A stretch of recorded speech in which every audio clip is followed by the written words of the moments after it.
Dyron. This AOG past the tier 1. Dyron is there despite having the Vengeance. JP will be sacrificed. Great RWM. They're gonna catch hard to get the duality stacks and be careful though. E-Dog, another flicker into RWM implosion. That's the combo that RRQ Hoshi needed. The only had an option as well. Arlet? Okay, CC. CC. Alright. I already say they have Tigreal as an initiator already. I think could start kind of spilling that lead to the lane of your choice. As we head into game number 2, we got Liquid Philippines on the blue side, RRQ Hoshi on the red side. so far on the first day of the challenge season here at the Snapdragon Pro Series, only the very first match of the day has gone all 3 games. That was between Lazy Esports and Blacklist International. The rest have been clean sweeps. And right now, RRQ on track to recreate that unless Team Liquid Philippines can switch things up and show us that they still have what it takes to stand on the global stage in a meta that has so far been a challenge to them. Almost felt like they were forsaken at one point. I'm looking to see if there's any off-tempo play, right? Because Kautini is on the Suyo. A lot of pressure on the Sanford early on, but he doesn't take the Revitalize. So it's a sprint for the Hilda this game. So the approach is going to be a bit different. So he is intending to go for full rundown. I expect we'll see Sanford not really part of the initial fight and just looking for Toy most of the time just to deny the Harif any space inside the team fight itself. Looking at the rest of the emblems here, I did see Master Assassin on Yuktizi actually. So that's an interesting choice because even with it, I don't think he's really going to be able to win out against Toy in lane. There's another, the only other issue that might happen is Sanford, you want to go for full rundown. You even took the Wilderness Blessing and the agility or the swift. So it's all about the movement speed, but he's still not able to kind of move out lane first, right? I think that's something you want to capitalize. So far, Sanford is still looking for the opportunity. This could be it. Finding Susujin. First blood for Liquid Philippines. That was an incredible collapse, actually. So without even noticing it, Susujin was suddenly surrounded on all sides by 3 members, and then they just all crushed him in the center into a pancake. So really nice first blood there. TZ gonna be able to get the first turtle of the game, and already it looks a lot different compared to game number 1. TZ, you can tell that he's a lot more confident playing aggressive on the Suyo. JP getting found out. Again, the duality reaction. It's not the easiest thing to play into, especially when you have essentially 4 close range in your face heroes, right? You're gonna get sucked in one way or the other. Kautizi takes away the purple ball. Susujin, a way better start compared to game number 1. Sanji even gets away. That's real world manipulation expended by Rins. Yeah, the Purify at exactly the time the Spear of Alpha landed as well meant that there was no way for Susujin to continue dishing out damage. This is now a huge advantage actually for Liquid as multiple jungle camps are being stolen away by Susujin. Kautizi already a full level up and a 1k lead 3 minutes in for Team Liquid PH. Even Dyron is struggling a little bit against Sanford. So current call was used. Kautizi bringing him down very, very low. Dyron, he's gonna force to take this recall. Even though on paper, RRQ should have pretty solid side lane priority, you can see that Liquid have been taking great lengths to make sure that they're not able to play off of it, and now actually regaining control over the other sides of the map. It's actually becoming difficult for RRQ to roam around and create space the same way they did in game number 1, so this is now time to try and make a shift in priority. RRQ has a very powerful team fight with Tigreal and Eve, so making sure they're able to group up, keeping the lanes stuffed out so that they can all be part of turtle fights should be a little bit more effective for them. The fact that we said that RRQ Hoshi has kind of strong side lanes, and right now it doesn't matter as much. But this second turtle is going to be important, right? Like Susujin is a level behind Kautizi. JP is going to constantly look for an opportunity. They flicker implosion, but it really doesn't matter. Turtle still goes over to Team Liquid Philippines, and the AOG into a divergent play to the back line. RRQ Hoshi getting boxed in for multiple angles. Another 2 kills for Team Liquid PH. Team Liquid definitely feeling themselves now. The flicker implosion, like you pointed out, onto Cartesi specifically to make sure that he couldn't retry, and he still was able to get it. The timing was just slightly off because the rest of Team Liquid was breathing down Sutsujin's neck. Tyron now in some trouble again. The Vengeance keeping him alive for a little bit, but not long enough. Even the curtain call is not able to save him. So that's the 4th kill for Team Liquid PH. So it's starting to become a bit of a problem. Your strong lanes are getting collapsed on. Susujin against Cartesi. Cartesi blazers away. So no shutdown for Susujin. And this is why I was thinking that it was probably not a good idea to give the Suyo away the same way you did Joy. This is a hero that enables a lot more counterplay. And Enoch just blows up so much global presence from this team composition on Team Liquid. Immediately the diversion onto Toy. I wanted to go for a Spear of Misery, but Toy able to dodge it in time. Still, they bring Sanford in, so Toy is still forced away from his own tier 1. They want to collapse onto Sanford, drop the curtain call, and the real-world manipulation. Sanford just press the sprint. He's out of there. Top tier 1 falls. Yeah, the sprint is very good at getting out of these particular forms of crowd control. RQ actually in a lot of trouble here. Even in game number 1, when Liquid was behind a lot of the time, RQ only really had a 1k net worth lead, and now, 6 minutes in, Liquid has 5 kills, 4k gold advantage. When RQ was supposed to have more lane and map priority in general, Liquid have been making a masterclass. Ito is straight up dead, but he's gonna try and take Sanford with him. Implosion committed, Sanford surely is gonna go down. JP with the AOG, Susujin the next target. Oh my goodness, the duality is too much. Yuktezi wants to commit further, but finds no angle. So still at the end, Liquid Philippine, they find 2-4-1. Loyi is a pretty classic Sanji hero. It's been a long time since we've gotten to see him play it on a stage like this, but I am very happy to see it. And you can tell just how much it's enabling Team Liquid. They can rotate around very aggressively. Even if they make mistakes in terms of movement, a single diversion will instantly correct it and bring them right into the heart of the action. And RQ has a lot of heroes that ideally need a couple of items under their belt before they're able to really start oppressing their opponent. Liquid not giving them the opportunity to do so, it's slowly tightening the vice grip across the map. Holy cow, one duality is half of Rince's health bar. That's just low Yi gameplay for you. It's just, yeah, it's low in a nutshell. And you proc the Little Ignition just like that. So easy. So that's gonna be Queen's Wings next, I think, for Susujin.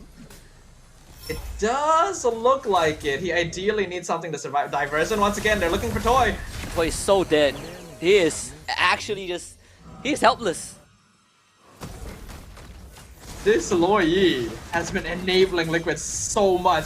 It's not just the diversions, it's just straight up the damage from Sanji that RQ is not ready for. They're at least able to secure the buff here. Not stolen by Liquid, but Cartesi isn't even in the area. Look at how much damage he does to Dyron. This AOG past the tier 1. Dyron is dead despite having the Vengeance. JP will be sacrificed. Great RWM. They're gonna catch Sanford in the crossfire, but Sanford has the sprint. He gets out. Cartesi just casually walks out of the RWM. So 1-for-1 trade, but still Liquid, they have a 7k goal advantage. This is a completely different team from game number 1. I did mention, right? Pick a composition, play gameplay that feels more Liquid. And if you ask me, this is feeling a little bit more classic Liquid in general. Like the aggression around the map, the coordination, the movements, the ganking, the insta-kills. Feels very classic. And it's good to see it. RQ, will they be able to adapt to this? Because Team Liquid has definitely surprised them here. They went into this draft with a certain degree of confidence. They were willing to let the Suyo through because they figured they could control it the same way they did Joy in game 1. And Cartesi has shown them that that was a mistake. Big mistake. But it's BOD, that's the snore of the game. Looking to further accelerate the gold lead. E-Dog, unlike game number 1, wasn't able to do too much. Oh, they're looking for Susujin. Oh, they're looking for Susujin. He has no idea Bill of Alpha to disengage, but we'll have to give away the purple buff. Sanji is so on top of things whenever he's playing Lo Yi. One of the first players to really show how aggressively diversion could be used on the Land of Dawn. And RRQ now on the receiving end of this. If we do end up going to a game number 3, I feel like this is a hero they have to respect somewhat alongside the Suyo, because Kartizi does seem a bit more comfortable this time. First Lord of the game pushing up bottom lane, shouldn't apply too much damage, but RRQ are really far behind in itemization. Feels like this game, if Liquid wins the next fight, this game probably just ends right then and there. RRQ Hoshi needs so much more time, you know, for Rins and Toys, especially Rins, to even come close to a stage where he can start being a big threat. Yeah, this has been a very unexpected result. I actually was a fan of the draft here. Oh, so Chizin trying to engage. Gets pinned to the wall, clears out the Lord in the process. I mean, all this considered pretty good defense, right? Basically resetting every single wave, so RRQ Hoshi still keeps all inhibs alive, but they are facing... Our team fight should be very, very good. Then Lo Yi kind of slips the mind a little bit. And then it just falls apart a little bit. Especially when they didn't expect that early game to not go according to plan, right? Like, the plan to control the side lanes, and especially that river area where Liquid Philippines just completely stopped them in their tracks. In the blink of an eye, they realize our strong side lanes are not strong, at least not in this context. The side lanes were actually doing well in the beginning, but when they lost the mid lane prio off of Sanji's ridiculous Yin Yang reaction damage, then that advantage started bleeding over to Team Liquid's side lanes, right? They were suddenly able to push more aggressively. RQ is not able to like force things as much or poke because they don't really have vision over where the rest of Team Liquid is going to be. And all of that slowly adds up over time to a point where, oh, okay, E-Dog, that's Implosion. It's all about looking for Sanford. Ace sprinting away out of this one. That's the pickoff that we need to see. And RRQ Hoshi, again, they buy some time for themselves. Without Sanford for another half a minute, Liquid Philippines, they're going to be down one member. But of course, RRQ Hoshi had to expend 3 ultimates and a flicker for that play. At the very least, it brought Toy up to his holy crystal timing. You're not going to get scouted. He's just getting blown up. Like this Tigreal does not feel like a tank at all. You gotta respect a fed Suyo. The amount of damage that this hero does when he has any sort of lead is a little bit ridiculous. So I like that RQ tried to push out when they were able to take out Sanford, but yeah, maybe a little bit more surgical with the way they're opening the map. So instead, Kartizi gets the Lord once again. RQ can be forced into yet another defensive position.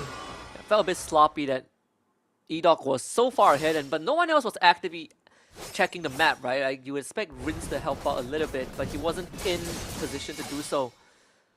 Of course, RRQ Hoshi gonna be ready to give up at least an inhibitor. In this case, it would be the bottom one, as that's where the Lord will spawn. Yeah, the best case scenario for RQ is that they only lose that one singular inhibitor, but the waves are being pushed up quite heavily by Team Liquid. Surprisingly, not that well synced. So there may be a way for RRQ to keep their other 2 towers alive if all goes according to plan. But Lord's coming in now. Let's see how much damage Liquid can do. That's the first inhibitor down. That one is expected. But yeah, I mean, the stagger wave actually keeping RRQ Hoshi's other inhibitors alive. Toy almost a one-shotted, has to immediately go home. And with the fact that most of RRQ Hoshi heroes wants to be up close and personal, it's not that hard to get into wildly stacks. And be careful though, E-Dog, another flicker into RW Implosion. That's the combo that RRQ Hoshi needed. They only find JP, and that's just immortality. All that effort to find 0 kills and losing 2 of your own, that has to hurt. That was like such a good engagement, but a 10k net worth difference is nothing to scoff at. If it was any closer, it would have been a huge catch. But here comes the diversion right into the base. Right, the side, they want them an inhibitor and they will get it. It's all about zoning out RRQ HOSHI. Curtain call ties out UTZ and Sanford, but no follow-up from RRQ HOSHI. The Dire even forced to use his vengeance. So Liquid Philippines walks away with a couple of kills and 2 inhibitors.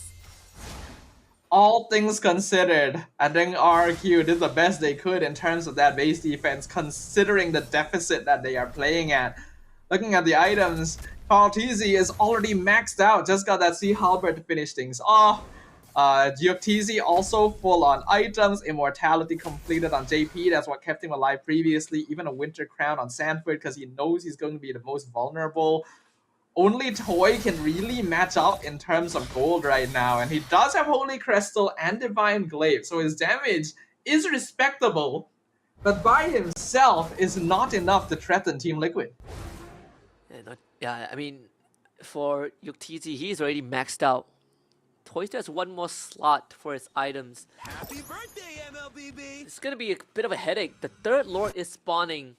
This could be the end game for Liquid Philippines if RRQ HOSHI can't find a way to remedy this. But it seems like they're not gonna even contest this. This is gonna give it away. It's all about the base defense.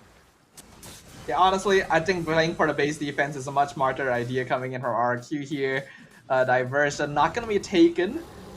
Rims did actually just complete his Wishing Lantern, so that's also a very important item power spike for the Eve.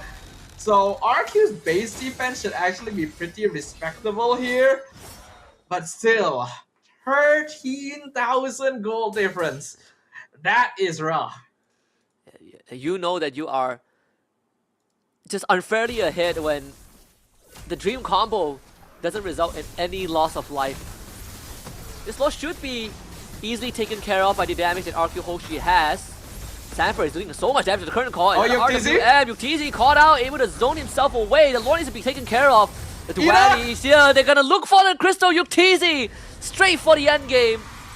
And RRQ HOSHI will not close out the series the way they wanted to. Team Liquid Philippines ties it up. Gotta give props to UTZ. Eyes on the prize the entire time. RQ was trying to stop him from hitting Crystal, but the Lord was already on top of it, and it was a very slow but steady encroachment